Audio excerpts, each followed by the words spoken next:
Good morning everyone, welcome to my channel. আমি শর্মিষ্ঠা। তো আজকে হচ্ছে শনিবার ঠিক সকাল 7টা থেকে আমি আমার ব্লগটা স্টার্ট করছি। আশা করছি আমার সব বন্ধুরা অনেক অনেক সুস্থ আছো আর আমিও মোটামুটি আছি। ভিডিও শুরুর প্রথমেই আমি সকল বন্ধুকে রিকোয়েস্ট করছি, ভিডিওটা যদি একটু স্কিপ না করে পুরো ভিডিওটা দেখো। আশা করছি তোমাদের ভিডিওটা অনেক বেশি ভালো লাগবে। ঘুম থেকে উঠে 5 মিনিট ঘোরাঘুরি করার পর সিধা চলে এলাম রান্নাঘরে, বাসি রান্নাঘরটা পরিষ্কার করতে। তোমরা দেখে বুঝতেই পারছো যে আমার রান্নাঘরটা কিন্তু অলরেডি ক্লিন করা রয়েছে। আগের দিন রাতের বেলা আমি বলি না, প্রত্যেক দিন রাতের বেলায় আমি রান্নাঘরটা কিন্তু ভালো করে পরিষ্কার করে শুতে যাই, যাতে সকালবেলা ঘুম থেকে উঠে একটা নিট অ্যান্ড ক্লিন জায়গা থেকে আমার দিনটা শুরু করতে পারি। দেখো, তারপরে কিন্তু আমি চলে এলাম ড্রাই ফ্রুটগুলো খেতে। সকালবেলা ঘুম থেকে উঠে কিন্তু আমি বেশিক্ষণ এমটি স্টমাকে থাকি না, কিছু না কিছু খেয়ে তারপরে কিন্তু আমি আমার বাদবাকি কাজগুলো করতে শুরু করে দিই। আর এখানে দেখো পাপোশগুলো মেলে দিলাম। আর এইদিকে দেখো 2 দিন আগেই কিন্তু আমি এখানটা ভালো করে পরিষ্কার করেছি, তারপরেও দেখো কত নোংরা হয়ে গেছে, মানে গাছের পাতা ফুল পড়ে একাকার। তো সিঁড়িটাকেও ভাবলাম ঝাড় দিয়ে নিই, যেহেতু এখনও ওয়েদারটা বেশ ভালোই আছে, এখনও কিন্তু রোদ ওঠেনি। তো এই ফাঁকে কিন্তু আমি বাইরের যাবতীয় কাজগুলো সেরে নিলাম। একজন গৃহবধূ সংসারের মঙ্গলের জন্য সকাল থেকে রাত পর্যন্ত আপ্রাণ চেষ্টা করে যায়, তাই সকাল থেকে কিন্তু লেগে পড়ে সংসারের আনাচে কানাচে সাফ সাফাই করতে, কারণ আমরা জানি নোংরা আবর্জনা হচ্ছে সংসারের অমঙ্গলের কারণ। দেখো, বাইরের গাছগুলোকেও একটু জল দিয়ে দিলাম। কালকে আগের দিন একটুও বৃষ্টি হয়নি বলে গাছগুলো একদম শুকিয়ে গেছে। তো গাছে জল দিয়ে সিধা চলে এলাম এবার চাটা খেতে। চা মুড়ি খাবো, আর একটা পাতা আজকে আমি আবার বই পড়বো। যতই কাজ থাকুক এই কাজটা কিন্তু আমি করবই করব, একটা করে পাতা অবশ্যই পড়বো। তো যাই হোক, অফ ক্যামেরায় কিন্তু আমি বইটা পড়ে নিয়েছি, মানে একটা পাতা কমপ্লিট হয়ে গেছে পড়া। তো এইবারে চলে এলাম ডাইনিং রুমটা ক্লিন করতে। সংসারের এত কাজ করার পরও কিন্তু আমাদের শুনতে হয়, কি করো, ঘরেই তো থাকো, এই কাজটা ঠিক মতন করতে পারো না, ডালে যদি একটু নুন হয়ে যায়, কি করো, রান্নায় কি মন থাকে না, জামা কাপড়ে যদি একটু দাগ লেগে থাকে, কীভাবে কাজ হচ্ছে, জামা কাপড়ে দাগই ওঠে না। কত কথা আমাদের শুনতে হয়। ওরা এটা বোঝে না যে আমাদের জবটা 24 আওয়ার্সের জব, যে কাজে কোনো স্যালারি নেই, কোনো ছুটি নেই, না আছে কোনো সম্মান, কিন্তু আমরা ছাড়া এই সংসারটা অচল।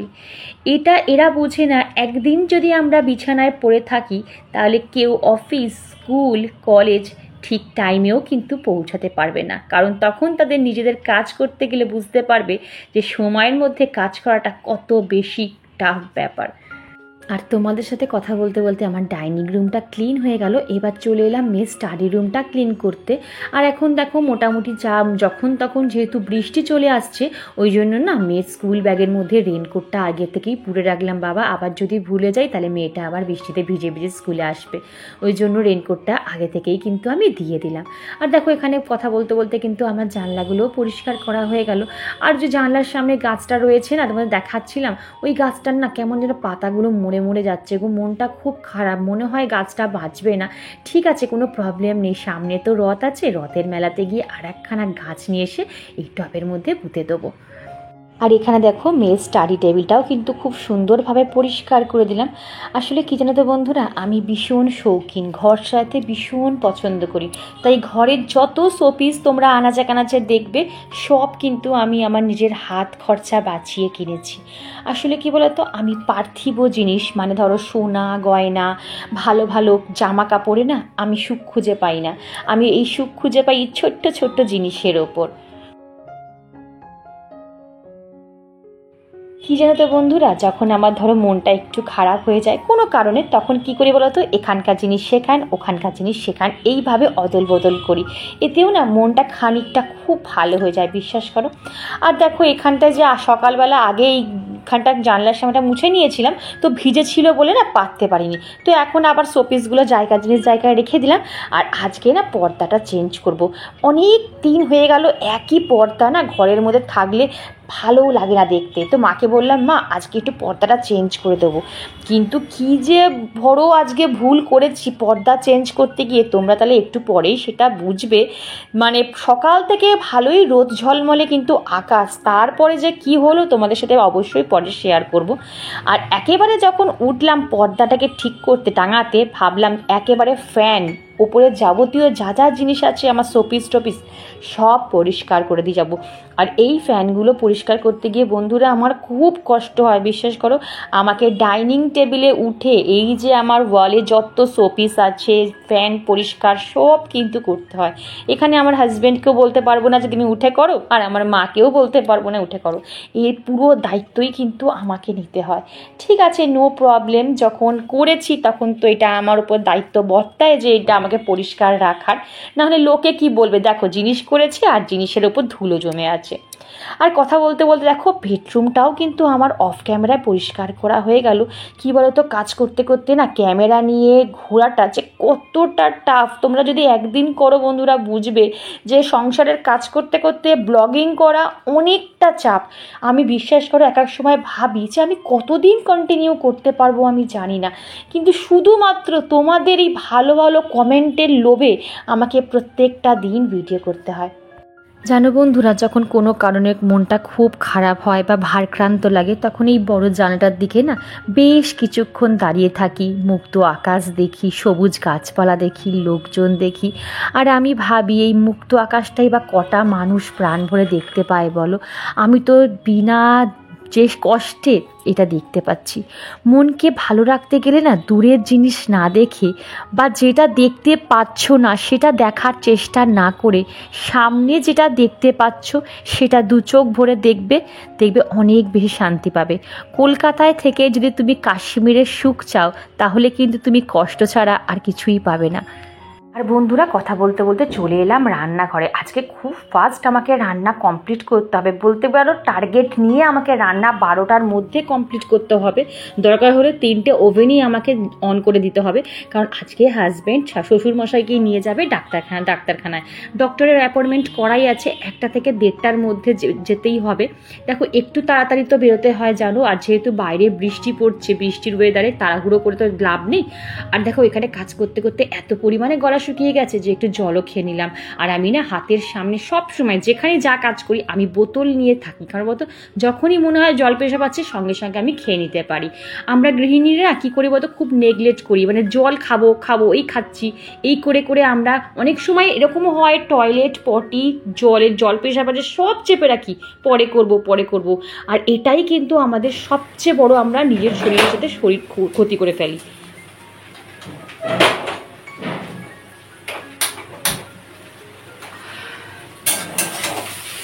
তো বন্ধুরা এখানে আমি করবো আজকে মুগের ডাল, এটা তো চিচিঙ্গা ভাজা বসিয়ে দিয়েছি, আর পুরো 5 মিশালি তরকারি, আর মেয়ের জন্য হয়তো একটু আলু ভাজা আর একটা ডিম সেদ্ধ, আর চাটনি কালিয়ে করেছিলাম ওইটুকু আছে।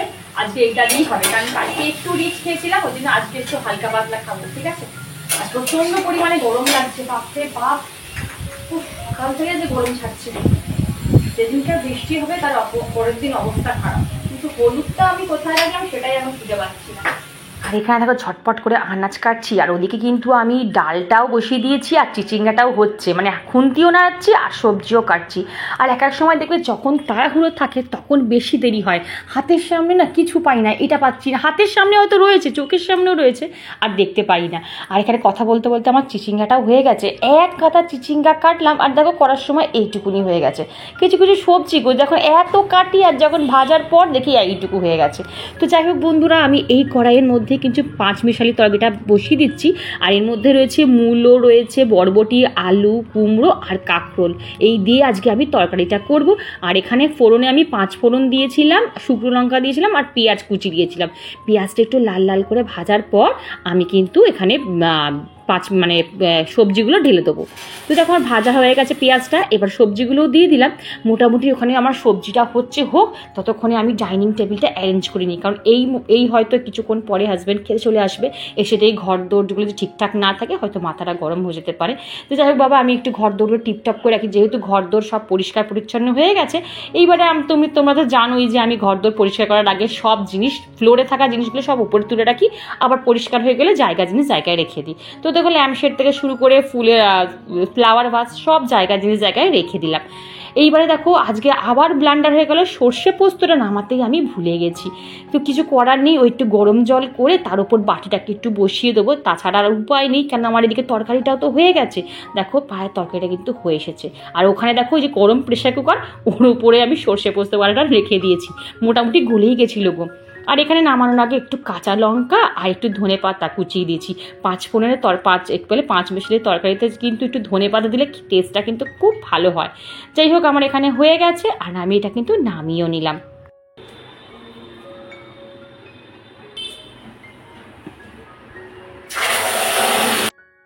বন্ধুরা, এক ছাদ জামা কাপড়, এই দেখো, দেখেছো কি অবস্থা, তার মধ্যে আকাশের অবস্থা দেখো, এই নামে কি সেই নামে, পুরো কালো, দেখো চারদিকটা দেখো কি অবস্থা। আর আজকে আমার জবা ফুলের কালেকশন দেখো, কত জবা ফুল ফুটেছে। আমি ধরবো না, মা এসে তুলে নিয়ে যাবে, যেহেতু ঠাকুরকে দেবে, তো আমার তো পিরিয়ডস হয়েছে। দেখো এখানে 4টে জবা ফুল ফুটেছে, আর এখানে সাদা জবা আছে। আমাকে একটা সাবস্ক্রাইবার বন্ধু তোমরা কমেন্ট করে বলেছিলে যে কি বলে, জবা গাছ নাকি, লাল জবা গাছ নাকি বাড়িতে রাখা ঠিক নয়। কিচ্ছু হবে না বন্ধু, আমি তো বলবো কিচ্ছু হবে না, তোমরা কি বলো, নির্দ্বিধায় রাখতে পারো, কোনো অসুবিধা নেই। আমার কাছে প্রচুর লাল জবার কালেকশন আছে, কোনো সমস্যাই হয় না। জবা গাছ বাড়িতে রাখো কি না রাখো তাতে কিচ্ছু যায় আসে না।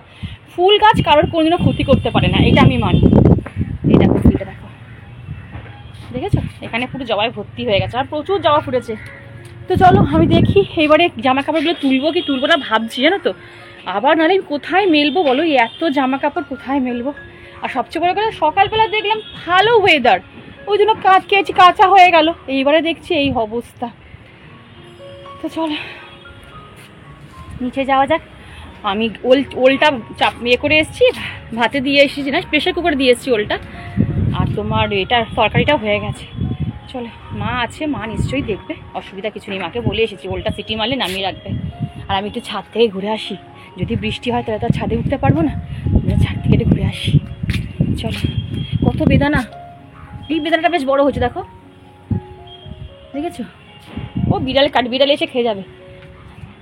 আমার বাগানে না একটাই আছে যে বাঁদরের উৎপাত নেই, এই একটা, মানে কাঠবিড়ালি বলো, তারপরে অনেক রকম চড়াই পাখি ঠড়া পাখি সব আছে, কিন্তু ইয়ে নেই, হনুমানের উৎপাত নেই এখনো পর্যন্ত। চলো আমি ধরবো না আজকে ফুলগুলো।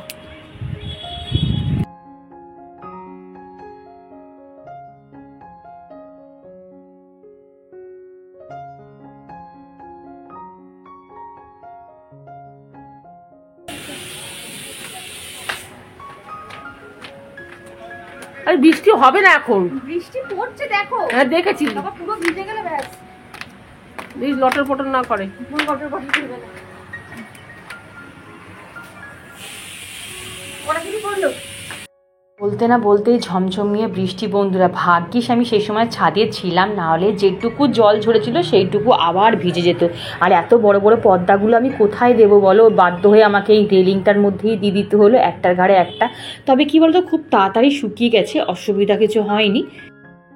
তাড়াতাড়ি করে একবার লাঞ্চ মেনুটা শেয়ার করে দিই। এই যে ভাত রয়েছে, আর এই যে 5 মিশালি তরকারি, ঠিক আছে, আর এই যে অল্প চিচিঙ্গাটা না একদম অল্প হয়ে গেছে, ঠিক আছে চলে যাবে, অল্প অল্প করে খাওয়া ভালো।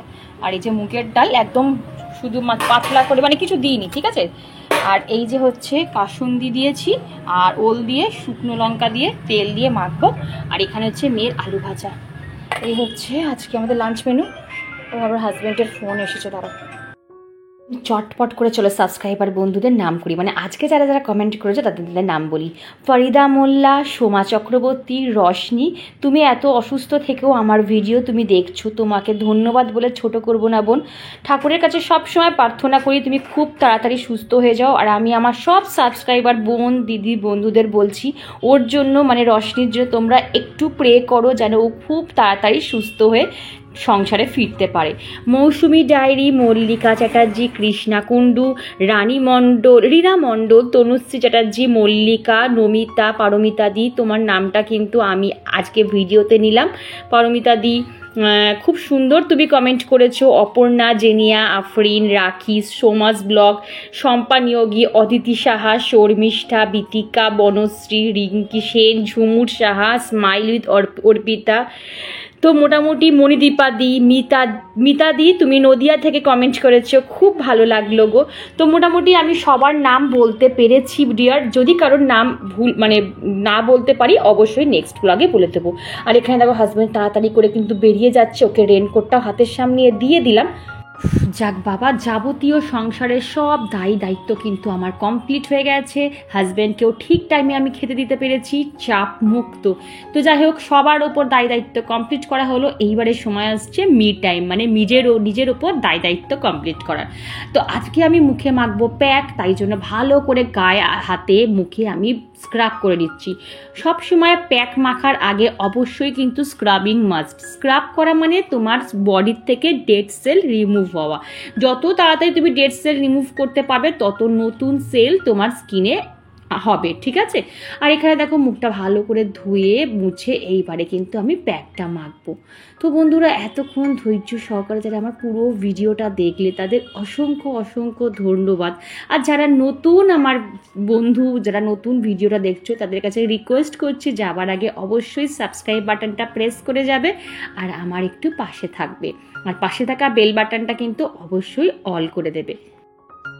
আশফল খেতে কে কে পছন্দ করে অবশ্যই কমেন্ট করে বলবে। কিন্তু আগের বারে যে আশফলগুলো নিয়ে এসেছিল না, এত ছোট যে ছাড়াতে গিয়ে আমার নোকের ভেতরেই পুরো মানে এগুলো লেগে যাচ্ছিল। আগের বারে তার হ্যাঁ এইবারের সাইজটা ঠিক আছে। এইবারে দেখো এই সাইজটা মোটামুটি ছাড়িয়ে খাওয়া যাবে। আর আশফল খেতে কিন্তু বেশ ভালোই লাগে বলো, কিন্তু এই ছাড়ানোটাই সমস্যা, ফল ছাড়ানোটাই সমস্যা। না ধরো দেখো এই আশফলগুলো বেশ বড় বড়, দেখো বুঝেছো, এই আশফলগুলো বেশ বড় বড়। এগুলোকে মানে এমনি ফাটানো যাবে না, এগুলোকে দাঁত দিয়ে বা কিছু দিয়ে নোখ, আমাদের নোখ নেই, এটাই যে সমস্যা, আমাদের নোখ নেই, মানে এ করে করে ফাটাতে হবে। তো চলো খেয়ে দেখি আগে মিষ্টি না টক। তো বলো বন্ধুরা, সব কেমন আছো? এখন ঘড়িতে বাজে 10টা আর আমি এখন মাথায় কিন্তু ভালো করে অয়েল মাসাজ করছি। কাল থেকে যেহেতু সানডে, তো সানডে আমি কাল মাথা শ্যাম্পু করবো, ওই জন্য আজকে রাতেই না কাজটা কমপ্লিট করে রেখেছি, কারণ সকালবেলা একদম টাইম হয় না, বিশ্বাস করো। যেহেতু সানডে আমার চাপটা একটু বেশি পরিমাণে থাকে, আর দুপুরের পর থেকে পুরো ভ্যানিশ হয়ে গেছিলাম, কোনো ভিডিওই মানে শ্যুট করা হয়নি, কারণ তেমন কোনো কাজই ছিল না, শুধু গাছে জল দেওয়া ছিল আর টুকটাক যা কাজ ওগুলো ডেলি তোমাদের সাথে শেয়ার করি। তো যাই হোক, ভিডিওটা আজকে আমি এইটুকুই রাখছি। ভিডিওর কোনো অংশ বা আমার কোনো কথা তোমাদের ভালো লাগে তো প্লিজ চ্যানেলটা সাবস্ক্রাইব করে পাশে দেখো, লাইক করো, শেয়ার করো, আর হ্যাঁ কমেন্ট করতে কিন্তু একদম ভুলো না। আজকে এইটুকুই, টাটা।